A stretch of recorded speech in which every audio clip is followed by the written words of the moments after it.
2021. Vamos a regresar, anótense, vamos a regresar enero 10, o sea, perdón, 9, gracias. Enero 9, que es el segundo domingo del año. Así que es ahí que regresamos para reanudar nuevamente, terminar con el capítulo 7, comenzar en el 8. Y en el 8 van a ustedes notar, ¿han notado en sus Biblias que habla de la alimentación de los 4.000? Hay una segunda narración, o sea que hubo dos alimentaciones, el de los 5.000 y el de los 4.000. Y este de los 4.000 ocurre precisamente después de este viaje, gracias, que hace Jesús fuera de Galilea, fuera de territorio judío, y hace este viaje, va acá, después acá en Sidón, tiene la curación de un sordo mudo, que es en la siguiente lección. Y después él regresa y hace este viaje para abajo, va a la parte este de Galilea, a la región de Decápolis, aquí. Hace todo un viaje, son como fácilmente habrá caminado más de 150 kilómetros en todo lo que hace este recorrido en este tiempo, y habrá sido en un tiempo de unos meses, habrá sido unos cuantos meses, porque acuérdense que ya después de Decápolis, después del capítulo 8, ya Jesús se está dirigiendo hacia Jerusalén. Okay.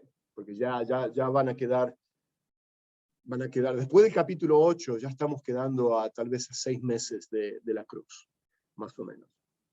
Entonces, eso es esta región donde se encuentra. Ve que bien al norte, y es la primera vez que Jesús se va fuera de lo que es de esta región.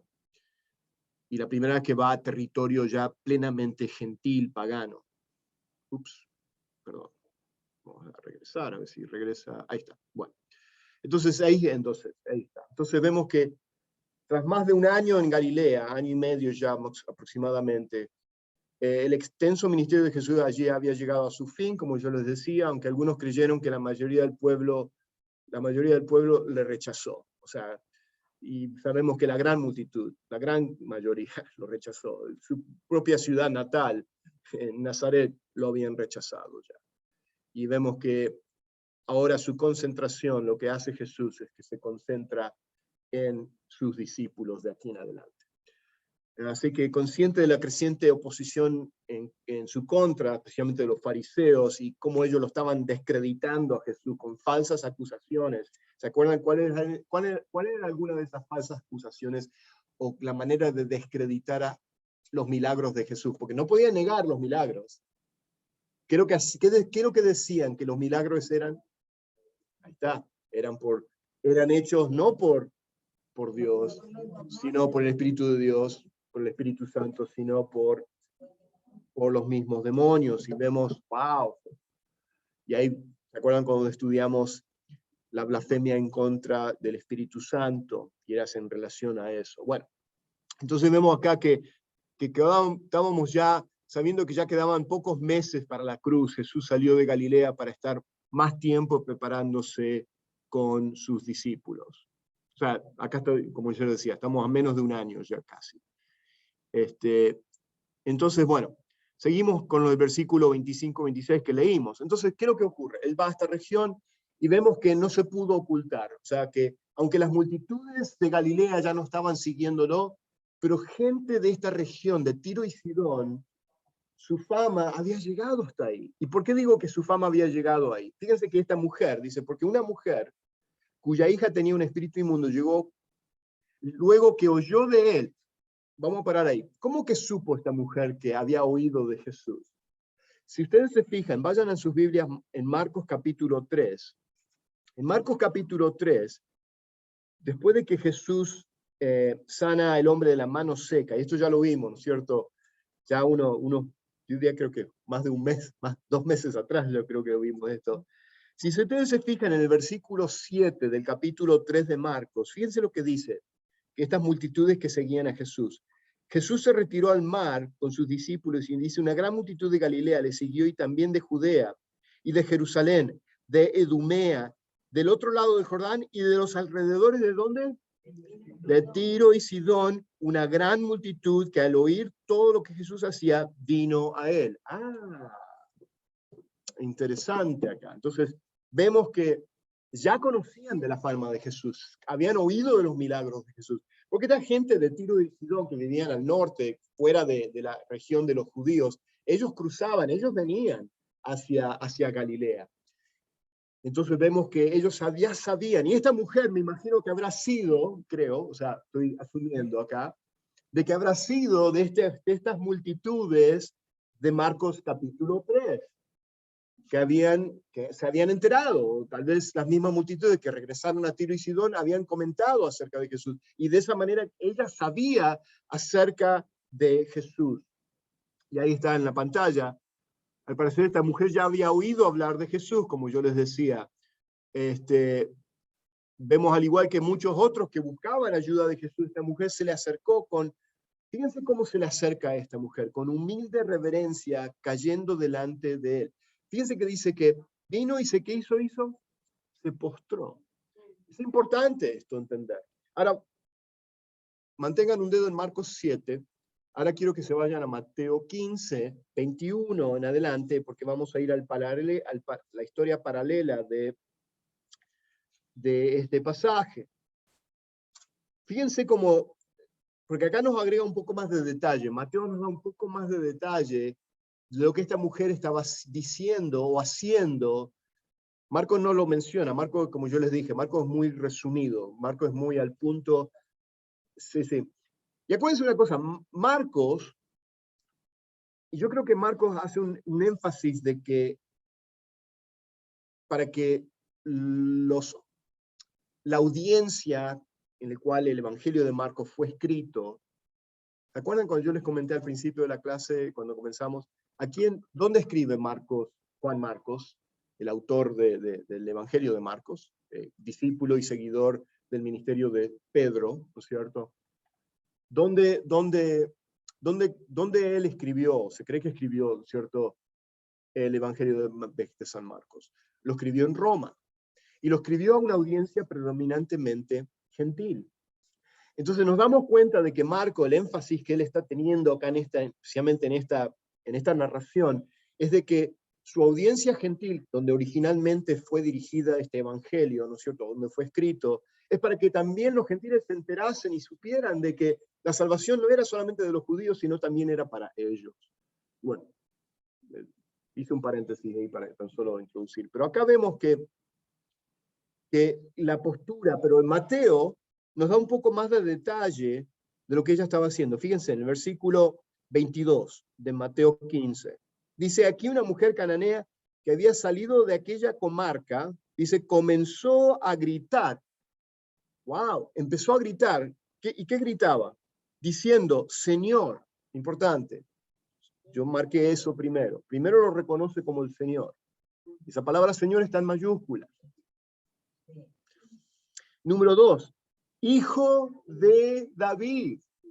Para que una gentil pagana de la región de Tiro de Fenicia dijera esto, o sea que acá vemos plenamente que ella realmente estaba experimentando lo que era una verdadera fe salvadora. Ella había puesto su fe y creyó realmente que Jesús era el Señor, que es Dios, ¿no es cierto?, encarnado, y que también era el Mesías, porque uno de los títulos del Mesías era que era hijo de David, que venía de la descendencia, ¿no es cierto?, de David. O sea que ni siquiera los fariseos ni los judíos que sabían de estas promesas y de estas profecías se habían acercado y habían dicho eso de Jesús. Pero acá vemos una mujer marginada por la sociedad judía, una gentil en una región pagana e idólatra, había oído acerca de Jesús, y esto es lo que hace, lo que yo les decía hace unos momentos atrás, esto es lo que realmente hace el cambio de corazón. Esto es lo que realmente hace una verdadera fe salvadora, que esta mujer, con una reverencia humilde, se postra delante del maestro y lo reconoce por quién es él. ¿Me explico? Acá vemos claramente, y dice, ten misericordia de mí, mi hija está terriblemente endemoniada. Y bueno, vemos ella suplicándole, y vemos que Jesús no le responde al principio, vemos que ella continúa esto de gritar y decirle, Señor, hijo de David, ten misericordia, mi hija está endemoniada, y vemos que Jesús no responde. Y vemos, claro, Señor, mi hija se está muriendo. Señor. Así es. Ahí vemos de los pocos judíos, en este caso siendo un principal de la sinagoga, y cuánto se jugó él, ¿no es cierto?, de su posición, porque los fariseos escuchándolo, ¿qué haces? ¿Qué haces vos reconociéndolo a él como el Señor y postrándote? Como que no le importó, ¿no es cierto?, su posición, su carrera, diríamos, y lo que pensaran los demás fariseos, ¿no es cierto?, que odiaban a Jesús y lo rechazaron. Bueno, pero acá vemos lo tremendo de esta historia, de cómo esta mujer toma esta posición de ser humilde, de postrarse, de tener reverencia y adorarle, ¿no es cierto?, y reconocerle por quién es Él. El ruego de la mujer a Jesús indica, acá está lo que yo le decía, que no estaba dispuesta a renunciar, a darse por vencida. El amor por su hija y el horror del poder demoníaco en su casa, combinados con la confianza en el poder de Jesús, impulsaban la inquebrantable determinación de esta mujer. Acá Jesús también probando la fe de esta mujer, ¿no es cierto? Sabiendo Jesús todas las cosas, sabiendo Jesús el corazón de esta mujer, y sabiendo que esta mujer tenía una verdadera fe salvadora, había realmente puesto su total dependencia en Jesús. Él, sin embargo, la está probando, ¿no es cierto?, para que sus discípulos puedan ver también en todo esto. Esto de lo que Jesús hace es realmente una demostración, no porque estaba jugando con ella, ¿no es cierto?, que la voy a ignorar, ¿no es cierto?, por un tiempo. No. Era para también enseñarle a sus discípulos, a sus apóstoles, lo que es el significado de una persona que realmente es salva, de que no se va a dar por vencida, de que no va a haber nada que va a detener, ¿no es cierto?, esta decisión de recibir a Cristo como el Señor y Salvador. Esto no es una persona que viene a la iglesia un domingo, dice que recibe a Jesucristo y ya después desaparece y ya nunca más sigue a Jesús, ¿no es cierto? No es así para aquel que, o sea, no estoy diciendo que tenemos pruebas y tenemos dificultades y podemos tener momentos en que caemos y todo eso, pero realmente la verdadera fe salvadora, el cambio de vida, es lo que hace el Espíritu Santo en nuestras vidas, y no es un cambio que es temporal, es un cambio que es eterno, porque la salvación es eterna. La tenacidad, esa es la palabra. Ella le empieza a decir a los discípulos. Así es. ¿Y qué hacen los discípulos? Se incomodan, se siente como que nos está estorbando esta mujer, ¿no es cierto? ¿Y qué es lo que le responde los discípulos mándala afuera? Fíjense que los discípulos estaban también ellos acostumbrados a sus creencias, ¿no es cierto?, a la creencia que los fariseos y la religión de los judíos en ese primer siglo había inculcado también a los discípulos, de rechazar a los gentiles, de rechazar. Y acá lo que Jesús le estaba enseñando a sus apóstoles, que en unos meses más, ellos iban también, después de la cruz, iban a tener la experiencia de Pentecostés, ¿no es cierto? Y después iban a recibir la gran comisión en Mateo 28, ¿no es cierto?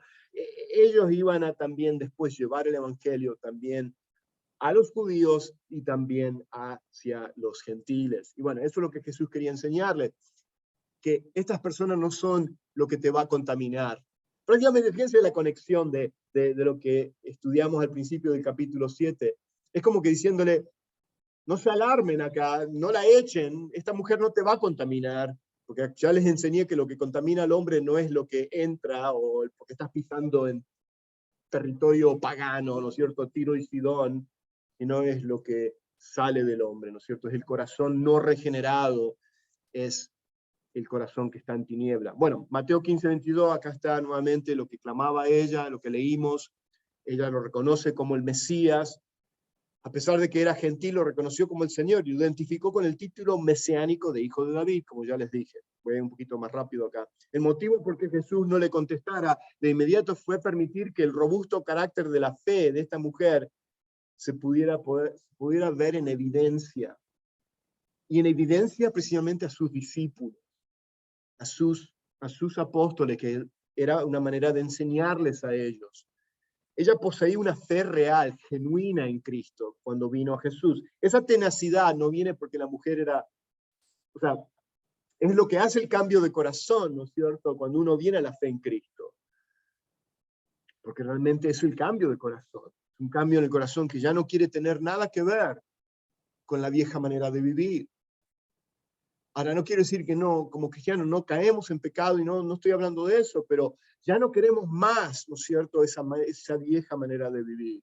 Deseamos, ¿no es cierto?, hay un nuevo patrón, hay una nueva dirección en nuestras vidas como seguidores de Cristo. ¿Por qué? Porque hemos recibido un nuevo corazón, a diferencia de la fe superficial.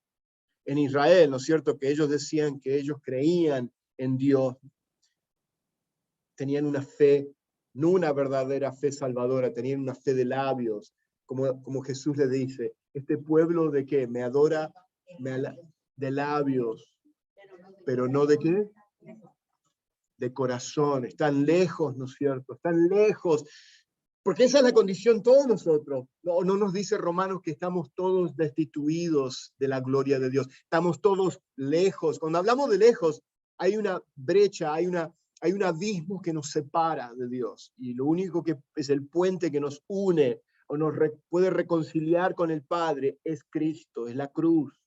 Y bueno, era una fe superficial la de los judíos. Ellos decían que ellos adoraban a Dios, pero Él le dice, ustedes son de boca para afuera, pero realmente tienen una verdadera fe, genuina, fe real, salvadora. Y lo vemos en una mujer pagana. Por eso que Él le habla que esta mujer tenía una fe grande, una mega, o sea, está hablando esa palabra mega, de grande, lo cual nunca se refiere a sus discípulos, dice, hombres de poca fe les habla a ellos, ¿no es cierto? Pero acá vemos que a esta mujer le dice, esta mujer tiene una fe grande. Bueno, ya terminando, el versículo 27, lo leímos, dice, pero Jesús le dijo, deja primero que se sacien los hijos, perdón, creo que me salté algo acá, el 26, ¿no es cierto? Bueno, lo voy a leer. Ok. Creo que me salté, sí. Bueno, entonces vamos a ir a versículo 26. La mujer era gentil y serofinicia de nacimiento y le rogaba que echara fuera de su hijo el demonio.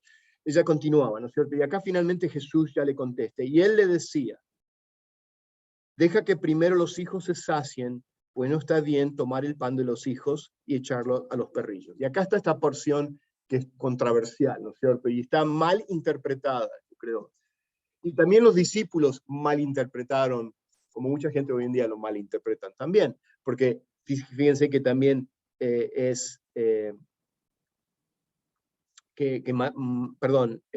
Mateo no los menciona, ¿no es cierto? Marco no dice que los discípulos son los que le dicen, bueno, la querían echar fuera, ¿no es cierto? Pero malinterpretaron lo que Jesús le está diciendo acá. Acá lo que Jesús está enseñando está usando una analogía de cuál era su ministerio, que él vino primeramente a traer el evangelio, el mensaje del reino a los judíos primeramente. O sea que iba a venir, es como decir, todavía no era el tiempo de los gentiles, aunque ya habían escuchado de Jesús y muchos de ellos habían creído, como lo vemos en esta mujer, como lo vimos en la mujer samaritana y otros más. Pero iba a venir el tiempo que el enfoque iba a ser ya directo también hacia los gentiles, pero en estos 3 años de ministerio de Jesús, su enfoque era a los judíos primeramente y a establecer sus 12 apóstoles para que entonces ellos llevasen después el evangelio al resto de las naciones, al resto del mundo, ¿no es cierto? Pero él usa esta analogía, es como decir, cuando uno está comiendo en la mesa, uno no acostumbra, ¿no es cierto?, ¿Y cuántos de ustedes tienen sus perritos y sus mascotas? Bueno, aunque a veces hay mala costumbre de que le echamos comida, pero servimos primeramente la comida a la mesa, y es para nosotros, es para los hijos, es para que los seres humanos se lo coman, ¿no es cierto? Y no los perrillos que están, nos servimos primeramente. Y usa esa analogía de que la comida iba a ser, y claro, usa un poquito también de lo que esta mujer sabía que los judíos consideraban a los gentiles como perros, en una manera despectiva. Jesús no está usando esa misma palabra siendo despectivo o diríamos, duro con esta mujer, sino que lo está usando como una analogía, en cierta manera que ella pueda conectar, de entender que los hijos de la mesa son los judíos, y los perrillos, en el caso de que la menciona a ella, como no le está diciendo sos una perra, no le está diciendo eso, pero está usando no, porque hay gente que lo interpreta de una manera tan dura, no le está diciendo, porque dice, porque fíjense que lo está usando en un tono que está usándolo como una analogía, dice tomar el pan de los hijos y echarlo a los perrillos, está usándolo como un ejemplo, no le está diciendo a ella directamente que ella es la prioridad, pero ella puede conectar esa historia, o esa analogía, o esa metáfora, y entenderla, ¿no es cierto? Ella la puede entender. ¿Por qué digo que la puede entender? Por lo como ella contesta, ¿ok? Ahora veamos. Con una sencilla analogía, el Señor reiteró que la prioridad de su ministerio, y literalmente esa es la parte acá, por eso Jesús trae esta historia. No tratemos de buscarle más. Hay cierta gente que dice que Jesús era un discriminante. Yo escuché estos predicadores, no, en serio, estaba escuchando un YouTube de estos predicadores, de estos falsos maestros, ¿no es cierto?, que son muy liberales, que dicen que Jesús estaba discriminando a esta mujer. O sea, la estaba discriminando, no de ninguna manera. Con esta sencilla analogía, el Señor estaba realmente enfocándose que la prioridad de su ministerio era primero con Israel, pero él también era para enseñarle a sus discípulos también esto. El enfoque principal de él estaba ¿qué? En alimentar los hijos de Israel, y ella no estaba incluida todavía, o sea, en este momento no estaba incluida, o sea, pero era para que viera de que primeramente Jesús había venido a ministrar a los judíos. O sea, que todavía no era el tiempo. Iba a venir el tiempo. Pero entonces eso es lo que él estaba enfatizando acá. Pero fíjense la gran fe de esta mujer. Porque no es que Dios, o sea, él ya sabía lo que iba a hacer, ¿no es cierto? Y lo que iba a ocurrir. Pero por la fe de esta mujer fue lo que, por supuesto, ella pudo recibir el milagro. Primeramente, el milagro de salvación de ella, ¿no es cierto? Y por supuesto, de echar fuera el demonio de su hija. El Señor sabía que la fe divinamente otorgada de ella era genuina y que no se desanimaría que ella no se iba a desanimar por lo que Jesús le estaba diciendo. Ella no dijo, oh, tú me estás ofendiendo, Jesús. ¿Cómo me dices que es perrilla acá? No, ella no responde de esa manera, porque ella, número uno, ya entendió que era una analogía, pero ella podía entender por los mismos judíos, de que los judíos trataban tan despectivamente a los gentiles, de que ella pudo entender que los hijos en esta analogía se estaba refiriendo a los judíos, ¿no es cierto? Y en ese sentido, viste que ella contesta de esa, ahora vamos a ver, la mujer no se ofendió, sino que reaccionó de una manera increíble de confianza. Y fíjense cómo ella reaccionó, fíjense cómo dice. Esto fue lo que ella demostró la gran fe de esta mujer. Dice, la audacia, ¿no es cierto?, de esta mujer. Porque número uno tenía mucho de perder. Número uno que era una mujer.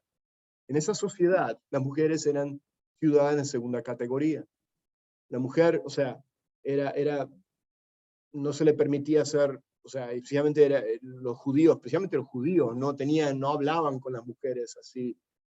No permitían que ellos hablaran sin permiso. Correcto, sin permiso, y era todo de la cultura. Vemos que Jesús rompe con todo eso.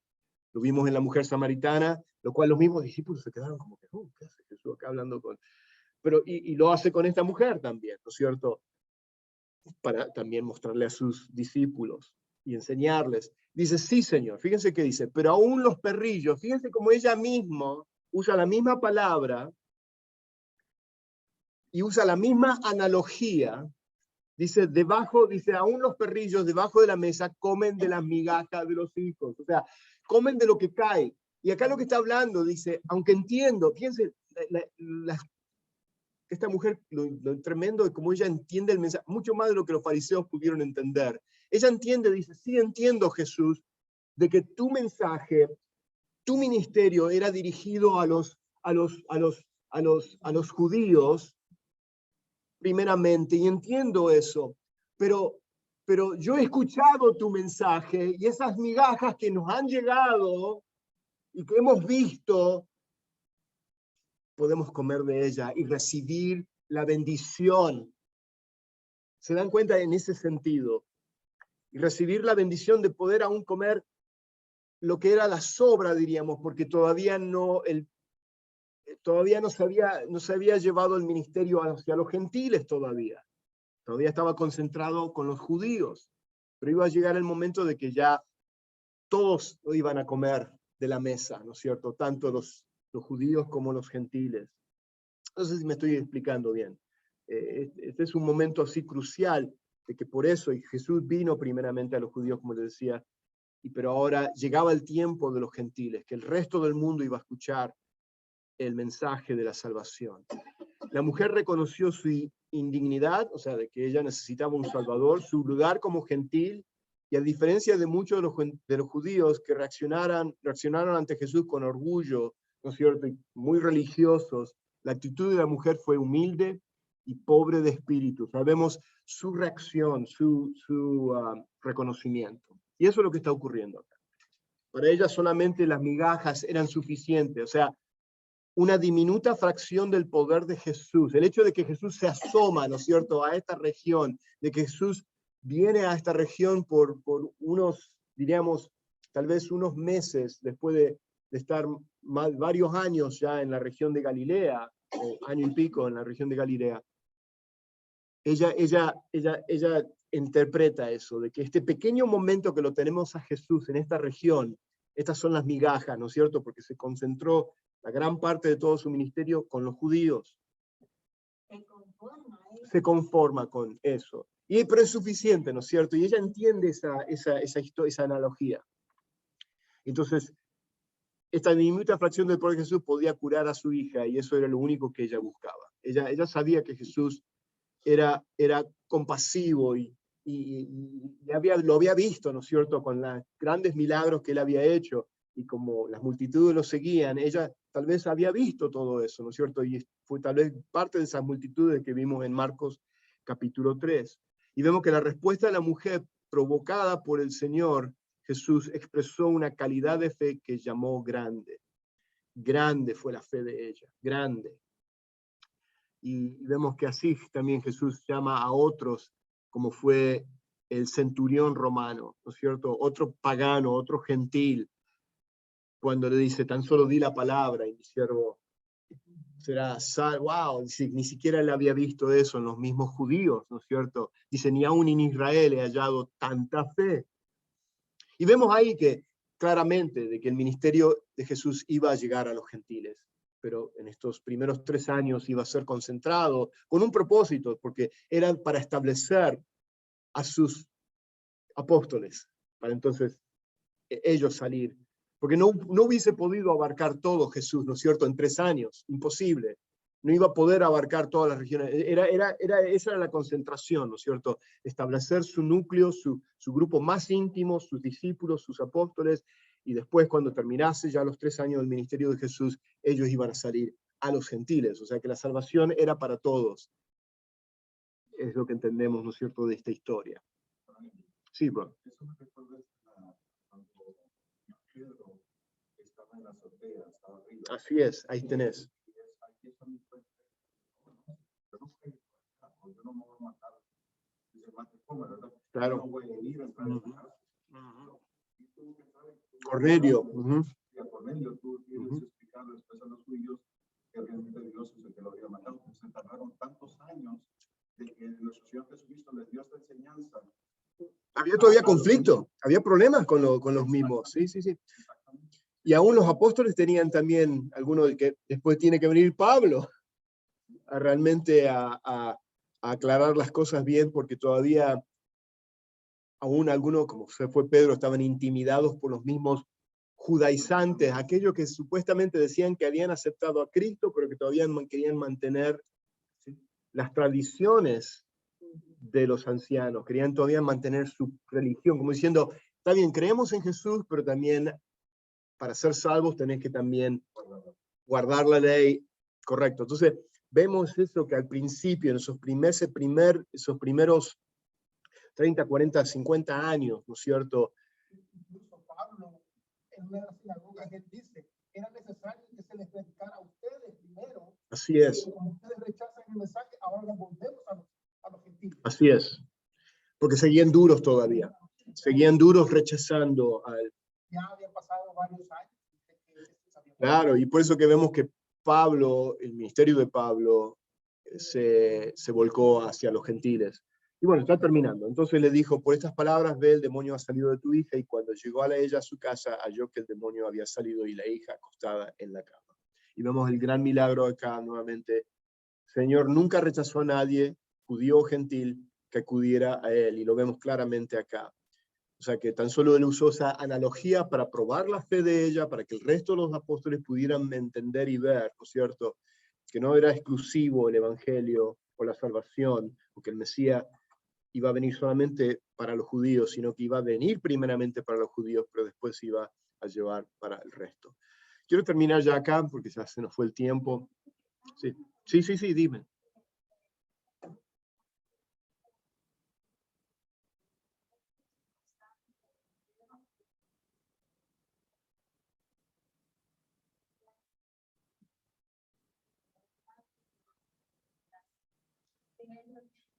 Bueno, ahí vemos cerdo y perros eran también una manera que los judíos se referían a los gentiles, a los paganos, a aquellos que no eran judíos. Entonces, acá está hablando, no está diciendo de que no tenemos que llevar el evangelio a aquellos que no creen, pero aquellos que rechazan, ¿no es cierto? Y continúan rechazando el evangelio, entonces es como diciéndoles, ¿para qué continuar trayendo el evangelio a aquellos que han decidido a no creer, ¿no es cierto?, a rechazar y a atacar, ¿no es cierto?, el evangelio? Y en ese sentido se está refiriendo. No quiere decir que no debemos de llevar el evangelio a aquellos que no son salvos, ¿no es cierto? Porque podríamos decir que nosotros somos gentiles, nosotros en un tiempo nosotros no creíamos. Hay personas que tú les hablas y no aceptan nada, y por el contrario tratan de buscar las faltas en la Biblia, tratando de decirte, ves, lo que tú estás creyendo es falso. Entonces, por eso yo creo, cuando dicen no ves las perlas o los perlas delante de los cerdos, es porque estas personas realmente tienen su corazón tan enfriado que ya no aceptan nada. Es un buen punto. O sea, las perlas está hablando, por supuesto, está hablando del tesoro del evangelio.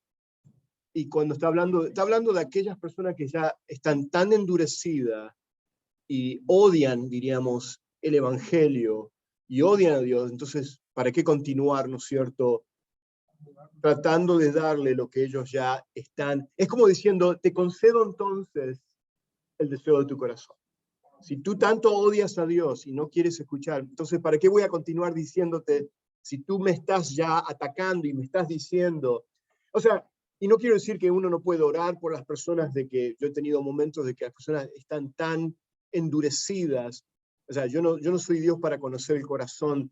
O sea, el Señor puede tener misericordia aún de estas personas que son tan endurecidas, y puede pasar un tiempo en que esas personas vengan a un quebrantamiento y por la misericordia y la gracia de Dios sean salvas. Pero llega un punto, es como decir, ¿para qué continuar trayéndoles la palabra si no quieren oír la palabra? ¿Ok? Y te lo han dicho ya. Jesús mismo lo hizo con los mismos fariseos. Llegó un punto de que ellos ya lo estaban descreditando y acusándolo, que Jesús dijo, ok, yo ya no voy a ir más a decirles más a ustedes. Y él se dirigió a enfocarse allá solamente a su grupo, a su núcleo más, a sus discípulos, ¿no es cierto?, que lo estaban siguiendo y estaban aprendiendo. Llega un punto de que eso, ¿no es cierto?, de que ya no vas a continuar tirando las perlas a aquellos que la están pisoteando porque ya lo han rechazado completamente. Entonces, en ese sentido, lo está diciendo. No sé si quedó muy bien. Bueno, ya ahí terminamos, así que vemos la verdadera fe salvadora de esta mujer y cómo Dios transforma el corazón y cómo esta mujer demostró tener una fe grande. Gracias por escucharme, gracias por haberse conectado y bueno, un saludo a todos y nos vamos a volver a reanudar en enero 9, así que va a haber un pequeño lapso de pequeñas vacaciones de invierno, así que nos volveremos a ver ya en unas cuantas semanitas más.